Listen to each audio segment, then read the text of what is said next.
నమస్కారం. ప్రాయోజిత కార్యక్రమం రుద్రాక్షకు స్వాగతం. రుద్రాక్షలు పవిత్రమైనవి, శక్తివంతమైనవి, మహిమాన్వితమైనవి. అలాంటి రుద్రాక్షలు ధరించడం వల్ల అనుకున్న పనులు నెరవేరుతాయా? ఎలాంటి కష్ట నష్టాలు రావా? అడ్డంకులు తొలగిపోతాయా? అసలు రుద్రాక్ష ప్రాముఖ్యత ఏంటి అనే విషయాలు ఈ కాలంలో చాలా మందికి తెలియదు.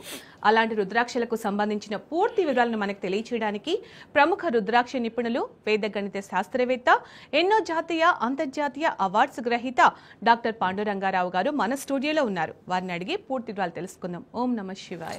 ఓం నమః శివాయ. ఎవ్రీ వీక్ లాగానే ఒక మంచి మోటివేషనల్ స్టోరీతో ఈ వారం కూడా మంచి కథ చెప్పుకొని వెళ్దాం.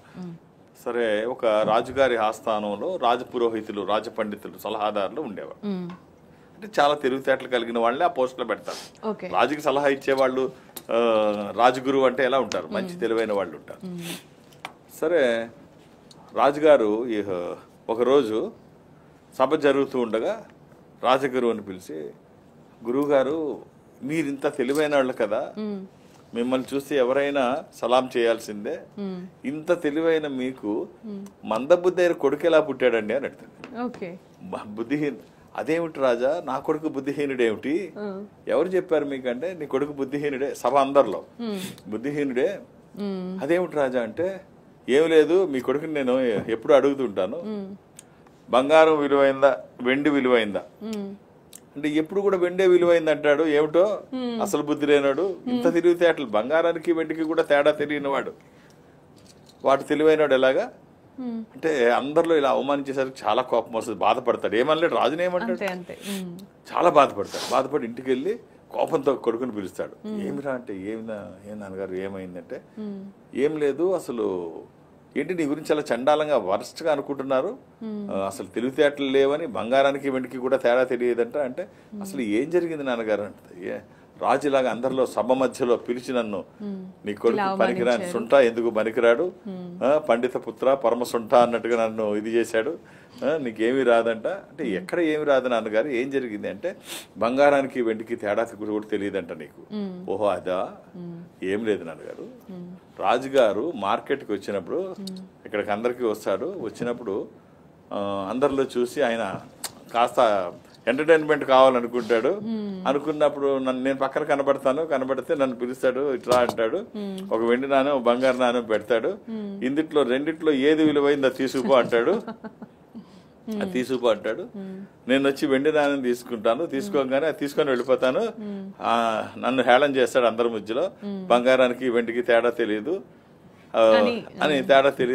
అని చెప్పేసి అందరిలో హేళన చేస్తాడు. ఎలా బతుకుతాడు వీడు అని చెప్పేసి రోజు హేళన చేస్తాడు. సరే, వాళ్ళు ఎంటర్టైన్మెంట్ పొందుతున్నారు, నాకేం సంబంధం, నేను ఇది తీసుకు, మరి ఇలా పైన ఎందుకు చేస్తున్నావు, బంగారం విలువైందని తెలిసినప్పుడు వెండిది ఎందుకు తీసుకుంటున్నావు అంటే, రెడ్డి నాన్నగారు చూపిస్తాను. షాప్ లోపలికి తీసుకెళ్లి చూపిస్తే ఓ బాక్స్ నిండా వెండి నాణ్యాలు ఉంటాయి, మొత్తం బాక్స్ నిండా వెండి నాణ్యాలే.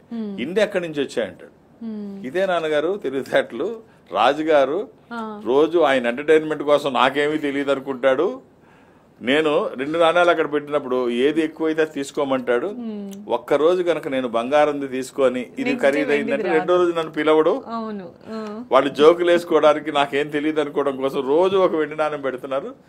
మొత్తం ఈ బాక్స్ అంతా వెండి నాణ్యాలే. ఇప్పుడు ఎవరు తెలివైన సో అప్పుడు తండ్రి నవ్వుకుంటాడు. సో తెలివి అనేది ఒకళ్ళు చెబితే వచ్చేది కాదు, అది అందులో లెగసీ తప్పకుండా ఉంటుంది. అంటే అది మెయింటైన్ చేయడం కష్టం కావచ్చు. ఎస్పి బాలసుబ్రహ్మణ్యం గారు గొప్ప గాయకుడు, చరణ్ అంతగా చరణ్ కూడా బాగా పాడతాడు, కానీ ఆయన అంతగా పేరు రాకపోవచ్చు. ఆయనలాగా అందరినీ పోల్చక్కర్లేదు, పోల్చకూడదు కూడా. సో పాపం వాళ్ళకి కష్టమే, ఆ లెగసీ మెయింటైన్ చేయడం చాలా కష్టం. చాలా సార్లు చెప్తూ ఉంటారు. సో చరణ్ తక్కువేం కాదు, చాలా బాగా పడతాడు. సో ఎస్పి బాలసుబ్రహ్మణ్యం గారితో పోలిస్తే అది కష్టం, కానీ చరణ్ చాలా బాగా పడతాడు. కాబట్టి అది పండిత పుత్ర పరమసుంట అన్నది కేవలం మాట్లాడుకోవడానికి బాగుంటుంది, ఊరికే ఓ పదం మాట్లాడుకోవడానికి తప్ప అది నిజం కాదు. మేధస్సు ఇప్పుడు ఎంతో కొంత తండ్రి నుంచి వస్తుంది. మనం అత్తరు షాపులోంచి, ఆ బజార్లోంచి వెళితే అత్తరు కొనకపోయినా ఆ వాసన మనకు పడుతుంది. మనకు పెద్దవాళ్ళు కూడా ఏం చెప్తారంటే, 6 నెలలు సావాసం చేస్తే వాళ్ళు వీరవుతారు అంటారు. అలాంటిది తండ్రి కడుపున పుట్టిన వాడు బుద్ధిహీనుడు ఎలా అవుతాడు, మందబుద్ధి ఎలా ఉంటుంది, ఖచ్చితంగా ఉంటుంది. తెలివితేటలు అందుకనే రకరకాల రూపాల్లో ఉంటాయి. కానీ పండిత పుత్ర పరమశుంఠ అనేది అది ఎప్పటికీ నిజం నిజం కాదు. ఓకే. అలాగే చాలా మంది అంటే ఏదో చేద్దాం అనుకుంటారు, చేసేస్తున్నాము ఇంకా కాసేపట్లో స్టార్ట్ చేయాలి, రేపు స్టార్ట్ చేయాలి, మంచి రోజు చూసుకొని స్టార్ట్ చేయాలని అనుకుంటూ ఉంటారు. ఇలాగే పోస్ట్ పోన్ చేస్తూ ఉంటారు. ఒక కార్యక్రమం అనుకున్న తర్వాత వెంటనే చేయాలి అని అనుకోరు. వీళ్ళు చాలా మంది ఉంటారు, మన చుట్టూ చాలా మంది ఉంటారు. అంటే వీళ్ళకి అసలు ఆరంభసూరులు ఆరంభించరు. ఆరంభించి చిన్న చిన్న తేడాలు వస్తే ఆగిపోతారు, అక్కడే ఆగిపోతారు. లేకపోతే పోస్ట్ పోన్ చేస్తారు, తర్వాత చూద్దాం, ఇప్పుడు అర్జెంట్ ఏముందిలే, లేకపోతే కారణాలు చెప్తూ ఉంటారు. అది కాదు ఇది ఇలా. సమర్థులు ఎప్పుడు అవకాశాలు చూస్తారు, అసమర్థులు ఎప్పుడు కారణాలు వెతుక్కుంటారు. పోస్ట్ పోన్మెంట్ వాళ్ళకి ఎంతసేపు తర్వాత చూద్దాం వచ్చిన అవకాశాలు ఉపయోగించుకోవడం కానీ అవకాశాల కోసం ప్రయత్నించడం కానీ వీళ్ళకు ఉండదు. వీళ్ళ మనస్తత్వం ఎంతసేపు బద్దకించడం. ఉదాహరణకి ఒక రైతు కూతుర్ని ఒక యువకుడు ప్రేమించాడు. ఆ అమ్మాయిని ఎలాగైనా పెళ్లి చేసుకుందాం అనుకున్నాడు. ఇంట్లో తెలుస్తుంది, రైతుకి చెప్తే రైతు అలాగే ఖచ్చితంగా నేను కష్టపడి పనిచేసేవాడిని, ఆరుగాలం పనిచేస్తాను, కష్టపడతాను, పండిస్తాను, నేను బద్దకిస్తే 4,000 నోట్లోకి వెళ్ళవు, నీ గురించి నాకు తెలియదు, నా కూతుర్ని నీకు ఇవ్వాలంటే నాలా కష్టపడే నైజం నీకు ఉండాలి కదా, లేకపోతే నా కూతుర్ని ఎలా పోషిస్తావు, పెద్ద ఇవేమి ఇవ్వలేను నేను, కాబట్టి నీ సామర్థ్యం తెలుసుకోవాలి, ఓ పని చేస్తాను, నేను 3 ఎద్దుల్ని నీకు వదులుతాను, 3 ఎద్దుల్ని వదులుతాను, ఆ 3 ఎద్దులు వదులుతాను, నువ్వు ఏ ఎద్దు తోక పట్టుకుని ఏ ఎద్దు తోక పట్టుకున్నా నేను నా కూతురు నీకు ఇస్తాను, 3 ఏ ఎద్దు తోక పట్టుకున్నా నేను నీకు ఇస్తాను, ధైర్యం చేసి నువ్వు తోక పట్టుకో, అది ఉరుక్కుంటూ నీ మీదకి వస్తుంది, నువ్వు దాన్ని తోక పట్టుకో, ఏ 3 ఏదో ఎద్దు తోక పట్టుకున్నా నా కూతురునిచ్చి నీకు పెళ్లి చేస్తాను అంటే ప్రయత్నం చేస్తున్నాడు. అది పట్టుకునే ప్రయత్నం చేయి కనీసం, అంటే దాందేముంది అంతే కదా అనుకుంటాడు. ఏ ఎద్దు వచ్చినా పట్టుకుంటాను, నాకేం ఇబ్బంది ఉంది, సరే ఒక ఎద్దును వదులుతాడు. ఎద్దు వదలంగానే అది బాహుబలి ఎద్దులా ఉంటుంది, అది చాలా భయంకరంగా అది వస్తుంది, అంటే కొంచెం బలంగా ఉంది, అది ఊరుకుంటూ రంకెలు వేసుకుంటూ వస్తుంటే భూమి కదులుతున్నారు కదా, నేలని అనుకొని వస్తుంది కదా, రేగుతుంది, మట్టి దుమ్ము రేగుతుంది. సరే అంత వస్తుంటే చూసి, బా ఇది అవసరమా మనకి, దీని తర్వాత వస్తుందిలే, 3 ఉన్నాయి కదా దాన్ని చూసుకున్నాం, ఇదేదో పెద్దగా ఉంది, దీని వద్దు మనకి చెప్పేసి చూస్తాం. రెండోది వదులుతాడు, అది ఇంకా భయంకరంగా ఉంటుంది, నిజంగా బాహుబలిలా ఉంటుంది అది. సో అయ్యా బాబా ఇది కూడా మనతో కాదులే, మనకి ఎందుకు వచ్చింది, ఇది కూడా వదిలేద్దాం.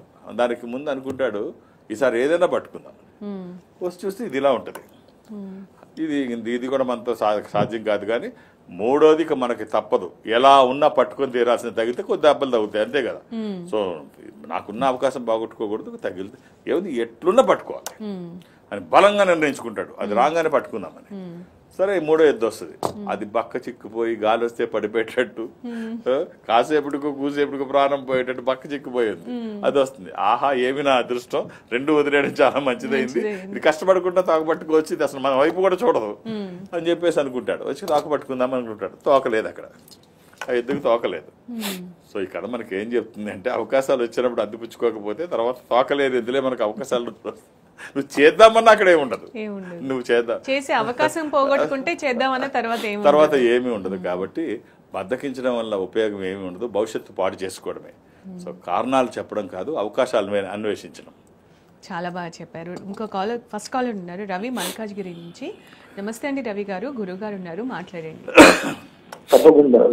ఓం నమః శివాయ. ఓం నమః శివాయ. ఎలా ఉన్నారండి? నేను చాలా బాగున్నాను సార్. నా పేరు నవీన్ సార్. నవీన్ గారు, డేట్ ఆఫ్ బర్త్ 24/10 1979. అవును సార్, 1979. బుధవారం పుట్టినట్టు తెలుసు కదండి నవీన్ గారు? అవును సార్, వెనస్డే బుధవారం, కరెక్ట్ సార్. ఎంతమంది పిల్లలండి? సార్ నాకు 2 ట్విన్స్ సార్, అమ్మాయిలు. ఇది చతుర్థి శుక్లపక్షము, శుద్ధ చవితి, ఇది వృశ్చిక రాశి, స్కార్పియో. ఓకే. ఏం చేస్తున్నారండి నవీన్ గారు?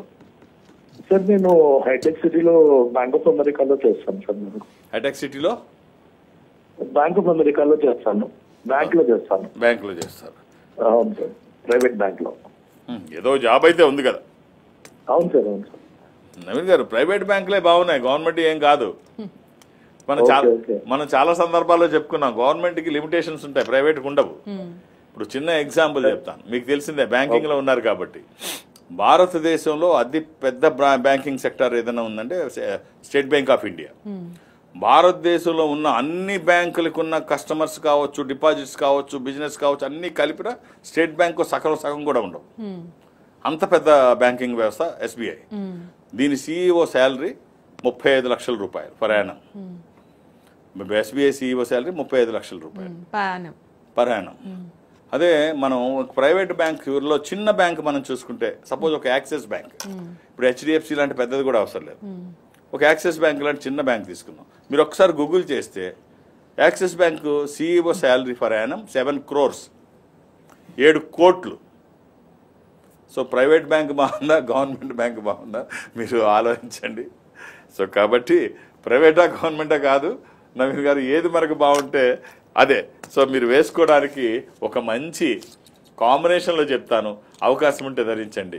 ఒక 7 కోట్లు, ఒక 7 ముఖాలు, 10 ముఖాలు, నాకు అది 7 ముఖాలు, 10 ముఖాలు ఏకముఖి. సప్తముఖి లక్ష్మీ స్వరూపము, శని దోషములకి మంచిది. దశముఖి విష్ణు స్వరూపము, మానసిక ఒత్తిళ్లు తగ్గడానికి, వాస్తు దోషములు పోవడానికి, న్యాయపరమైన చిక్కులు అధిగమించడానికి. ఏకముఖి రుద్రస్వరూపము, అపమృత్యు బాధలు లేకుండా.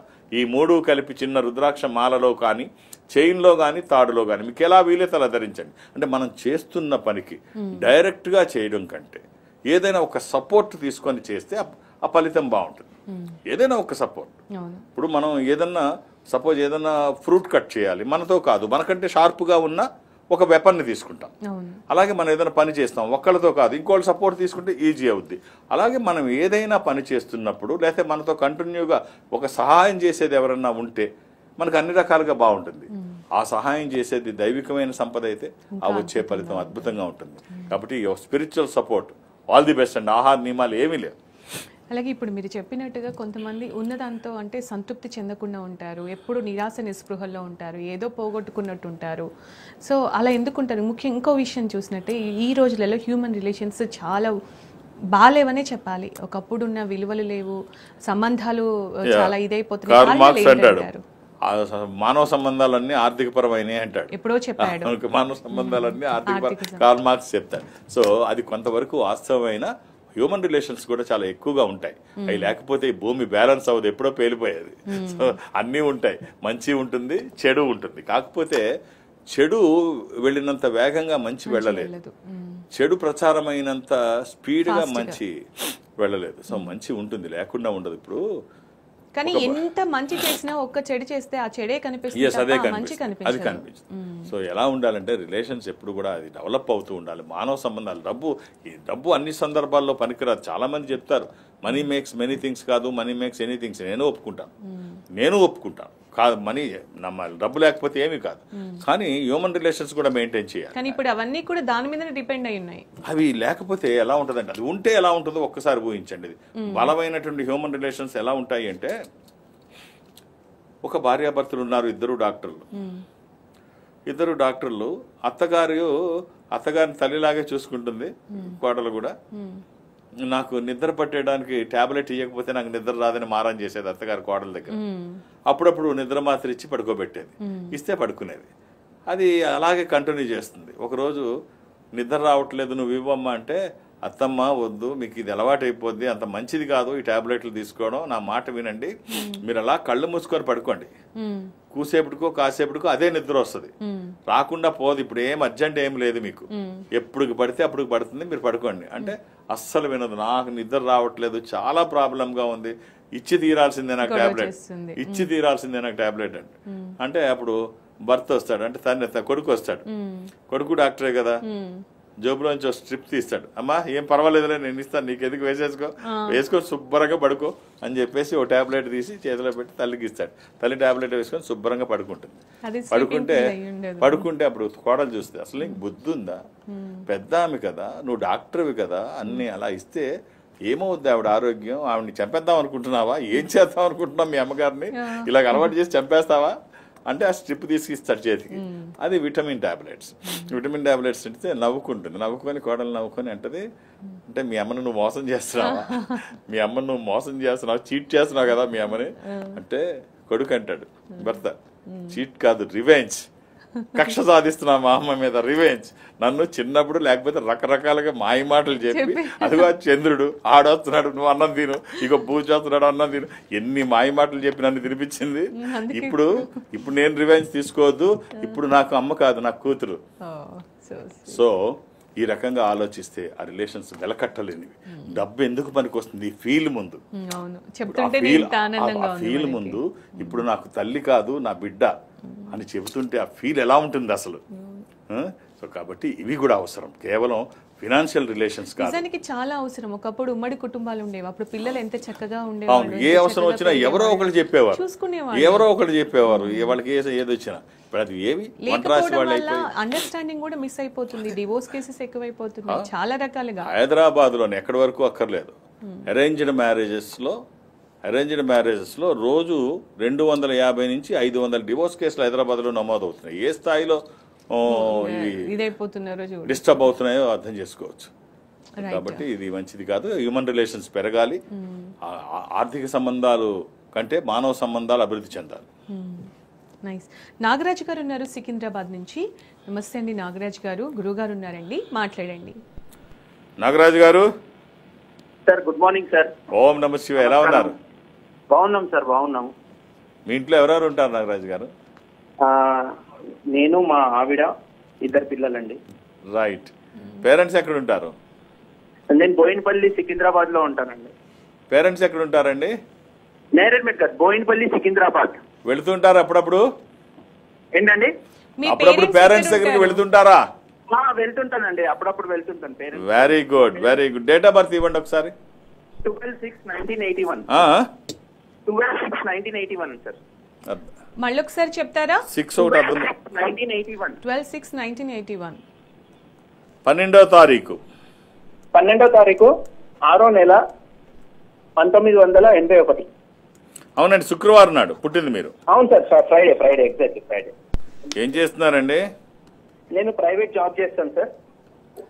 అంటే ఏమిటి? ఇందాక చెప్పాం ప్రైవేట్ అంటే ఏమిటో. అంటే సార్ నేను SBI క్రెడిట్ కార్డ్స్ లో జాబ్ చేస్తాను. Private job. SBI credit cards almost 7-8 years నుంచి ఇక్కడ పని. బాగుందా? అది ఏకాదశి మీరు పుట్టింది. ఏకాదశి. అవును సార్. ఇది తులారాశి. ఎలా కంఫర్ట్ గా ఉందా మీ జాబ్? పర్లేదు సార్, బాగానే ఉంది. అంటే కొంచెం డబ్బులు అనేది నిలకడ ఉండట్లేదు. యా, అది ఇప్పుడు మీరు క్రెడిట్ కార్డు డివిజన్ లో ఉన్నారు. యా యా, 2 పిల్లలు కూడా ఉన్నారు. అదే, ఇంక పిల్లలు ఉన్నారు, అవసరాలు ఉంటాయి, ఖర్చులు ఉంటాయి. అంత గొప్పగా అదేమి ఉండదు, అంత గొప్పగా. కాకపోతే మీకు ఇంకా ఏముంటుందంటే మీ చేతిలో టైం ఉంటుంది. తక్కువ టైంలో చేసే జాబ్ అది.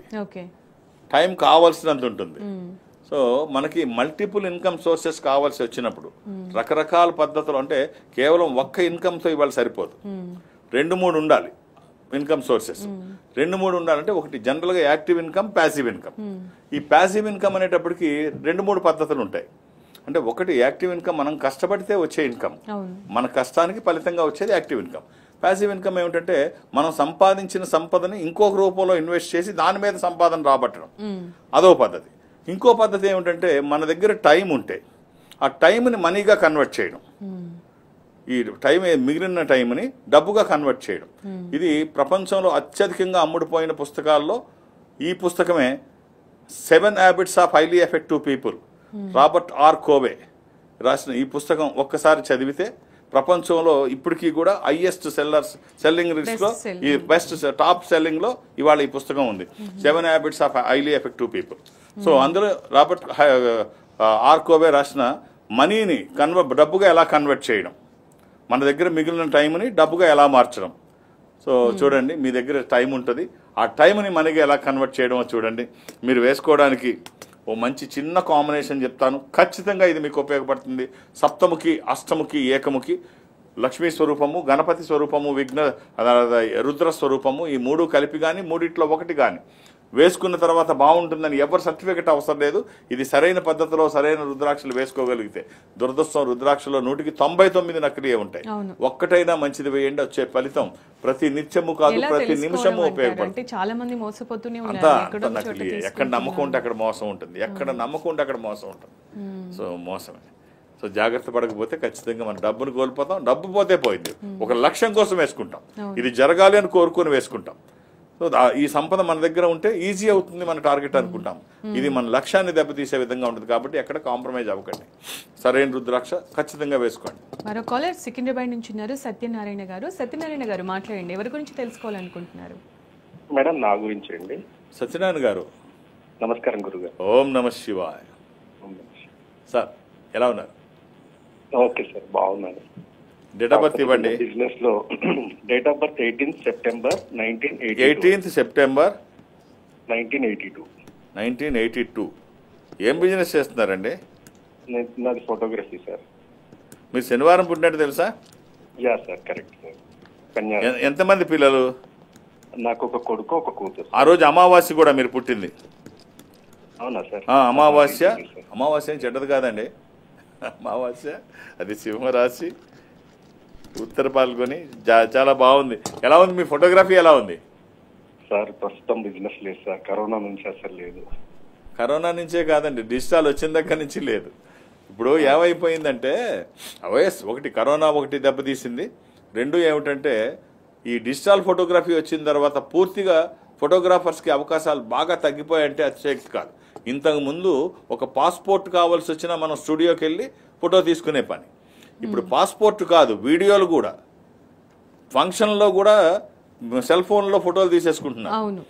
ఇంతకుముందు 5XL ఫోటో ఉండాలి అంటే కెమెరా తీసుకొని దానికి లెన్స్, ఆ జూము, కాస్ట్లీ లెన్స్ ఇవన్నీ సెట్ చేసుకొని అవసరమైతే 2-3 లెన్సులు పక్కన పెట్టుకొని ఏ డిస్టెన్స్కి ఏది తీయాలి, ఏది ఎలాగ ఉండాలంటే ఏ లెన్స్ ఉండాలి, ఇవన్నీ పెద్ద సైన్స్. అది పెద్ద సైన్స్. ఇప్పుడు ఏమీ లేదు, ఆటో ఫోకస్ 20 పిక్సెల్ కెమెరా కూడా 20XL కెమెరా కూడా చిన్న సెల్ ఫోన్ లో వచ్చేస్తుంది. వాడు ఆఖరికి ఎంత స్థాయిలో అంటే మనం ఇక్కడ ఉండి మూవీ సంగతి సరే, చంద్రుడిని ఫోకస్ చేస్తే అది ఆటో జస్ట్ క్లియర్ చేసేసుకుంటుంది మన దగ్గర ఉన్నట్టుగా. సో అంత డెవలప్ అయిపోయింది వాళ్ళ ఫోటోగ్రఫీ, అంత ఈజీ అయిపోయింది. సో కాబట్టి మీరు ఇంకో మార్గంలో ఇది ఇలాగే ఉంటూ ఇంకా ఆర్థిక వనరులు మనం అనుకున్నాం కదా, ఇంకా ఏదైతే బాగుంటుంది, ఏదైతే అవకాశాలు కోల్పోతున్నామో దాన్ని వదిలేసి దేనికి ఆదరణ ఉందో అటువైపు వెళ్ళాలి. మనల్ని మనం మార్చుకుంటూ అవకాశాలని అందిపుచ్చుకుంటూ, అవకాశాలు మన దగ్గరికి రాకపోతే మనమే అవకాశాలని క్రియేట్ చేయాలి. End of the day success మనదై ఉండాలి. కాబట్టి ఆలోచించండి, మీరేం చేయగలరు. ఒకవేళ మీకు చేసేది ఏమీ కనిపించకపోతే, ఏది లాభసాటిగా ఉందో మీ బాడీ లాంగ్వేజ్కి మీకున్న స్థితికి ఏది చేయగలరో అటు జాబ్లో అన్నా జాయిన్ అవ్వండి. అంటే ఒక ఎక్స్పీరియన్స్ లేకపోతే అప్రెంటిస్గా జాయిన్ అయితే 1 నెల 2 నెలల జీతం ఇవ్వకపోయినా ఈ వ్యాపారం ఎందుకు సక్సెస్ అయింది, ఇందులో ఏమి లోపాలు ఉన్నాయి, క్లోజ్గా అబ్జర్వ్ చేసే అవకాశం ఉంటుంది. మీరు అది చేయొచ్చు. Nothing is impossible. World Disney ఏమంటాడంటే 1 can do, I can do. కాబట్టి మిమ్మల్ని మీరు ప్లాన్ చేసుకోండి, డిజైన్ చేసుకోండి, చాలా బాగా చేయొచ్చు. ఓ మంచి రుద్రాక్ష చెప్తాను, ద్వాదశముఖి రుద్రాక్ష. 12 ముఖములు కలిగిన ఈ రుద్రాక్ష ద్వాదశ ఆదిత్య స్వరూపం అంటే సూర్యస్వరూపం.